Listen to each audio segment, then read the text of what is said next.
December 24th, 1944.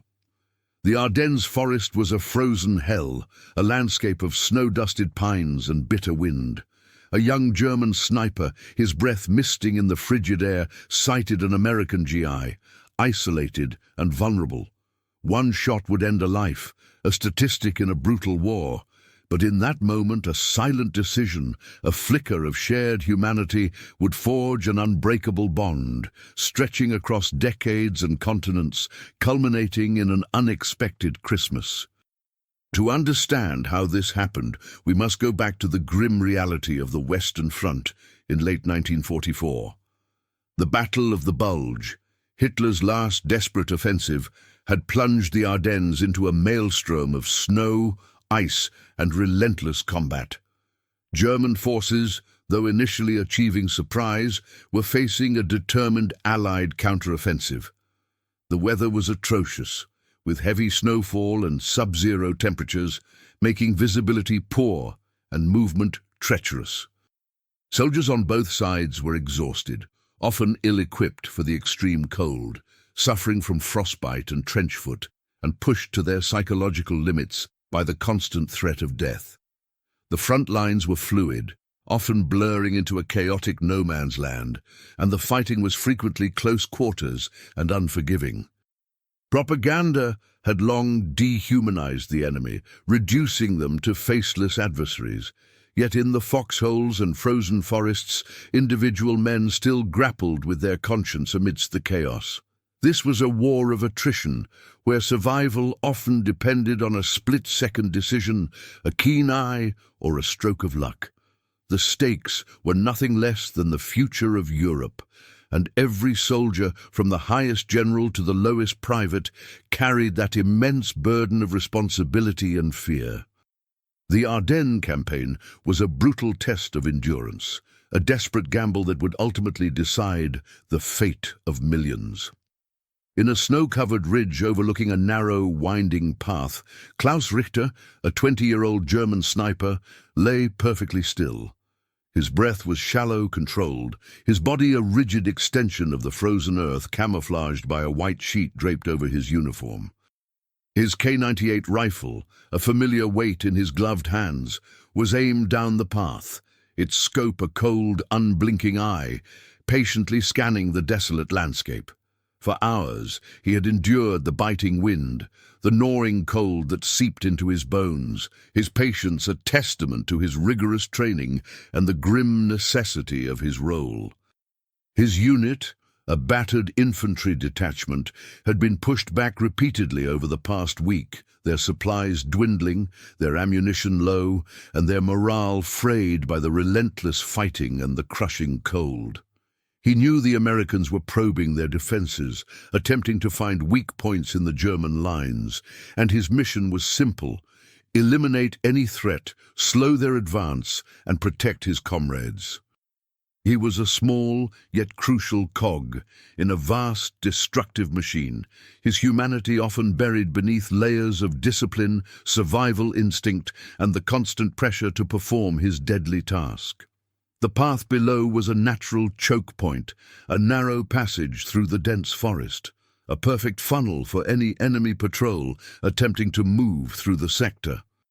He waited, a silent predator in a white-dusted wilderness, his heart beating a slow, steady rhythm against the cold, his senses acutely tuned to the slightest disturbance in the frigid air. Klaus Richter had not always been a sniper. Before the war, he was a quiet, introspective young man from a small, picturesque village nestled in the Bavarian Alps. His days were filled with books, the serene beauty of the Alpine foothills, and the rhythmic clang of his father's clockmaking workshop. His father, a master craftsman, had taught him precision, patience, and the meticulous attention to detail required to build intricate mechanisms, skills he now applied to a far more brutal craft. Conscription had swept him into the Wehrmacht at 18, a reluctant soldier in a war he barely understood, a conflict that had torn him away from his peaceful life and thrust him into a world of violence and destruction. His exceptional marksmanship, honed during childhood hunting trips with his grandfather in the dense forests surrounding his village, quickly marked him for specialized sniper training. The sniper schools were rigorous, focusing not just on shooting technique, but on camouflage, tracking, fieldcraft, and the psychological detachment required to take a life from a distance. He learned to become invisible, to merge seamlessly with the landscape, to observe without emotion, to become a silent, deadly hunter. Each kill was a number, a confirmed target, a duty fulfilled, a small victory in a war that seemed to offer few. Yet, with each pull of the trigger, a small piece of his soul chipped away. He saw the faces of the men he killed, sometimes in his dreams, sometimes in the brief, final moments through his scope.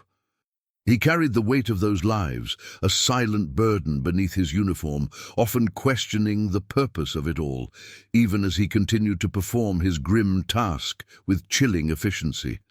He was a soldier, yes, but also a human being, trapped in a role that demanded the suppression of his deepest instincts and the sacrifice of his innocence. On the other side of the front, Sergeant Thomas Miller, a 22-year-old from a small farm in Iowa, had seen enough of war to last a lifetime. His journey had begun on the fertile plains of the American Midwest, a world away from the frozen battlefields of Europe. He had landed on the beaches of Normandy on D-Day, fought through the treacherous hedgerows of the Bocage, and pushed across France, each mile stained with blood and sacrifice. His hands, once calloused from farm work, ploughing fields, milking cows, repairing fences, were now scarred by combat, by the constant handling of his M1 Garand, by the grim realities of battlefield first aid. He carried the memories of fallen comrades, the screams of the wounded, the constant gnawing fear that tomorrow might be his last.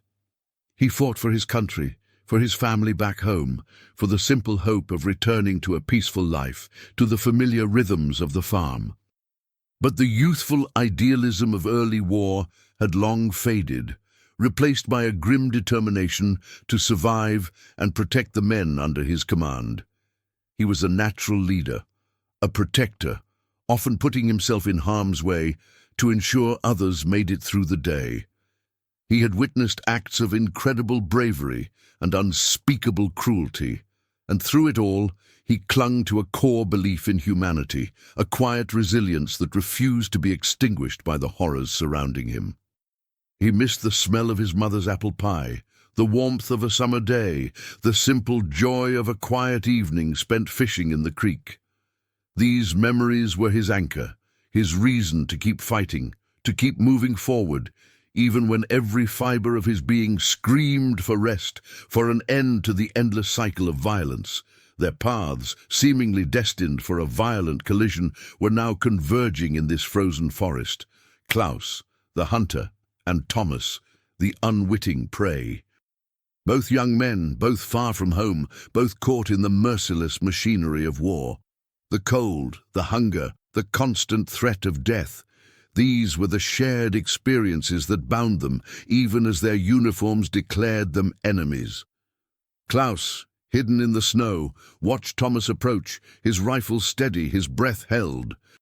Thomas, oblivious to the danger lurking above him, pushed through the drifts, his mind drifting between the immediate task of navigating the treacherous terrain and the distant comfort of home, a hot meal, anything to escape the relentless chill.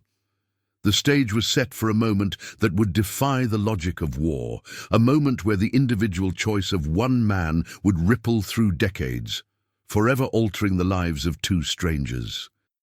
The forest held its breath, waiting for the inevitable, yet unaware of the profound deviation from the script of war that was about to unfold, a deviation that would speak volumes about the enduring power of human connection. The dilemma for Klaus was stark, yet agonizingly familiar. His training dictated immediate action. Eliminate the target. This American GI, alone and exposed, was a prime opportunity, a potential threat neutralized, a small victory for his beleaguered unit, a statistic to be reported. The rules of engagement were clear, etched into his mind by months of brutal combat, by the constant pressure to survive and to kill. Yet, as he held the GI in his crosshairs, a different kind of rule, an unwritten law of humanity, began to assert itself with an unexpected force. Through the scope, a figure emerged from the swirling snow, an American GI trudging slowly, his M1 Garand held loosely, his head bowed against the wind, his shoulders hunched in weary resignation. He was alone, separated from his patrol, perhaps scouting ahead or simply lost in the whiteout, a solitary figure against the vast, unforgiving expanse of white. Klaus's finger instinctively tightened on the trigger, the cold metal a familiar sensation. This was his duty, his purpose, the reason he was there. The GI was young, his face obscured by a thick scarf and helmet, but his posture spoke of profound weariness, a universal exhaustion that transcended nationality. He stumbled slightly on an icy patch, regaining his balance with a grunt that Klaus could almost hear. A small human sound in the vast silence. The crosshairs settled on the center of his chest. One breath, one shot. It would be quick, clean. Another enemy eliminated. But as the GI looked up briefly, his eyes met the scope, not seeing Klaus, but conveying a universal fatigue, a shared human vulnerability that transcended the uniform, piercing through the layers of enemy and target. In that precise moment, something profound shifted within Klaus. The image of the GI, momentarily lost in a private memory, resonated with his own buried humanity. The American paused, pulling a small, worn photograph from his breast pocket. He looked at it for a long moment, his thumb tracing a faded image, perhaps a smiling woman, a child, a familiar landscape. A faint, almost imperceptible smile touching his lips before quickly vanishing, replaced by the grim, determined set of a soldier's face. He then carefully tucked it back, adjusted his helmet, and continued his slow, deliberate march. It was a fleeting, intimate gesture, a glimpse into a life beyond the uniform, a poignant reminder that this was not just an enemy combatant, not a mere statistic, but a man with a past, a family, a future he hoped to reclaim. Klaus remembered his own family, the letters he carried, the faces he longed to see again, the quiet moments of peace he yearned for.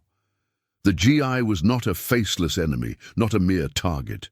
He was a son, a brother, perhaps a husband, just like Klaus. The cold logic of war, the imperative to kill, clashed violently with a sudden, overwhelming wave of empathy, a recognition of shared humanity that transcended the battlefield. His finger, poised on the trigger, hesitated, trembling slightly. The wind howled, a mournful sound through the pines, as if mirroring the internal storm raging within him, a battle between duty and conscience. He had been taught to kill, to survive, to win. But what if winning meant losing a piece of himself he could never reclaim? What if this one act of mercy, however illogical, however dangerous, was the only way to preserve the last vestiges of his soul, to hold on to the man he was before the war? The GI, Thomas Miller, continued to move, completely unaware of the silent drama unfolding above him, the life-or-death decision being made in his favor. He was tired, bone-weary, his mind drifting between the immediate task of navigating the treacherous terrain and the distant comfort of home. He stumbled again, this time catching himself on a low-hanging branch, sending a shower of snow onto his helmet and down his neck. He cursed softly under his breath, the words lost in the wind, then looked up, not at the ridge where Klaus lay hidden, but at the leaden sky, as if seeking some sign, some reprieve from the endless winter, a break in the clouds. His eyes, though distant, held a profound weariness, a universal plea for an end to the suffering, for the war to simply cease. Klaus watched him, his heart pounding a frantic rhythm against his ribs, a drumbeat of internal conflict. He saw not a target, not an enemy, but a reflection of his own exhaustion, his own longing for peace, his own humanity. His finger relaxed, slowly, deliberately, moving away from the trigger, the tension draining from his hand. He lowered the rifle just an inch, then another, until the crosshairs were no longer centered on the GI's chest, but on the pristine snow beside him, a silent gesture of refusal. He couldn't do it. Not this time. Not to this man. The act of pulling the trigger felt impossible, a betrayal of something deeper than military orders. The GI continued his path, eventually disappearing around a bend in the trail, swallowed by the swirling snow and the dense forest. Klaus remained motionless for a long time, his rifle now resting on the snow beside him, his body trembling, not from cold, but from the sheer force of his decision, the emotional and psychological aftermath of defying his training. He had defied his training, his duty, the very essence of his role as a sniper. He had spared a life, an enemy life, and in doing so, he had perhaps saved a piece of his own soul, a fragment of his humanity that the war had tried so desperately to extinguish. The silence of the forest, once filled with the tension of the hunt, now felt vast and profound, echoing with the weight of his choice, a choice that would forever mark him. He knew the severe consequences if his superiors ever found out about his act of insubordination, but in that moment the fear of discovery was dwarfed by a strange, unsettling sense of peace, a quiet triumph of conscience. The GI was gone, a ghost in the snow, but his image and the silent, profound connection forged in that single suspended moment would forever be etched into Klaus's memory, a beacon of light in the darkness of war. The war eventually ended, but the memory of that day in the Ardennes never faded for Klaus Richter. The face of the American GI, glimpsed through his scope, haunted him, not with guilt or regret, but with an insistent, unanswerable question. Why? Why had he spared him? And why had that act of mercy brought him a strange, enduring peace amidst the horrors of war? After the unconditional surrender of Germany, Klaus returned to a shattered homeland, his village in ruins, his family scattered and struggling to survive in the aftermath of total war. He rebuilt his life piece by piece, becoming a skilled carpenter, his hands, once steady on a rifle, now shaping wood with the same precision and care. But the need to find that GI, to understand the impact of that moment, became an enduring obsession, a personal mission that transcended the passage of time. For 30 years, he searched tirelessly through veterans' organizations, by writing letters to American newspapers, and by attending countless reunions of former soldiers, always asking, always describing the specific date and location, hoping to find a man who might not even remember the encounter. It was a needle in a haystack, a quest driven by an unshakable conviction that this connection, however brief and silent, held a profound meaning, a lesson that needed to be understood. The historical impact of such individual acts of humanity, often overshadowed by the grand narratives of battles and strategies, is immense. They remind us that even in the darkest chapters of human history, the light of compassion can pierce through the deepest shadows. Klaus's decades-long search was a testament to this enduring belief, a personal mission to reconcile the past and affirm the power of a single, selfless choice made under extreme duress. It was a search for closure, for understanding, and perhaps for forgiveness, not just for the GI, but for himself, for the part he played in a war that had demanded so much. The world had moved on, The Cold War had reshaped alliances and created new divisions, but for Klaus, that moment in the Ardennes remained a vivid, unresolved chapter, a personal wound that only a reunion could heal. He believed that finding the GI was not just about a personal encounter, but about acknowledging a shared humanity that transcended the uniforms, the ideologies, and the nationalistic fervor that had pitted them against each other. His persistence was a quiet rebellion against the dehumanizing forces of war, a stubborn refusal to let that moment of grace be forgotten, a testament to the enduring power of a single act of kindness. Meanwhile, Thomas Miller had returned to his farm in Iowa, a quiet hero who rarely spoke of the war, preferring to bury the traumatic memories deep within. He married his childhood sweetheart, raised a family, and lived a life of hard work and simple pleasures, finding solace in the familiar rhythms of civilian life and the changing seasons on his land. The war had left its indelible scars, both visible and invisible, but he had found a measure of peace in the quiet routines of home. He often thought of the Ardennes, the bitter cold, the constant danger, the faces of his fallen comrades. But the specific encounter with the sniper had faded into the blur of countless near misses and tense moments, just another close call in a war filled with them. He had no idea that a German soldier had spent 30 years looking for him, that his life had been spared by an unseen hand. The connection finally came through a chance encounter at a veterans' reunion in the late 1970s. Klaus, now an older man with silver hair and a gentle demeanor, had traveled to the United States, still carrying his story, his hope unwavering. A mutual acquaintance, a former American soldier who had heard Klaus's tale of the Ardennes, recognized the specific details and, with a stroke of luck, put him in touch with Thomas. The two men, once enemies, spoke on the phone for the first time, their voices thick with emotion, bridging a 30-year gap with a single shared memory that had defined both their lives in profound ways. That Christmas, Klaus traveled across the Atlantic to Iowa, his heart filled with anticipation and a quiet sense of destiny. He stood on Thomas's porch, a small, carefully wrapped gift in his hand, the winter air crisp around him. Thomas, his face lined with age, but his eyes still holding the kindness Klaus remembered from that fleeting glance through his scope, opened the door. There were no grand speeches, no dramatic declarations, just a moment of profound silence. Then two old soldiers, one German, one American, shaking hands, their eyes meeting with a deep, unspoken understanding that transcended language and history.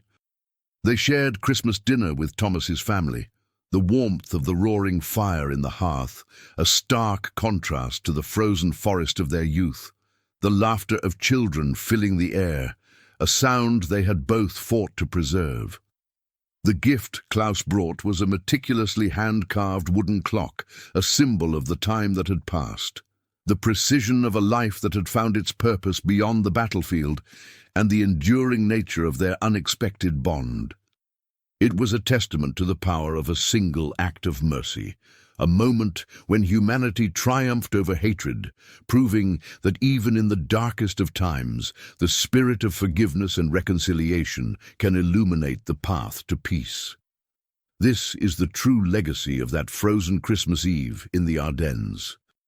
The proof that even when the world demands hatred, a single act of compassion can echo through decades, reminding us that the human spirit, when tempered by suffering and ignited by empathy, is stronger than any war, stronger than any division, stronger than any propaganda, and capable of forging connections that defy all expectations.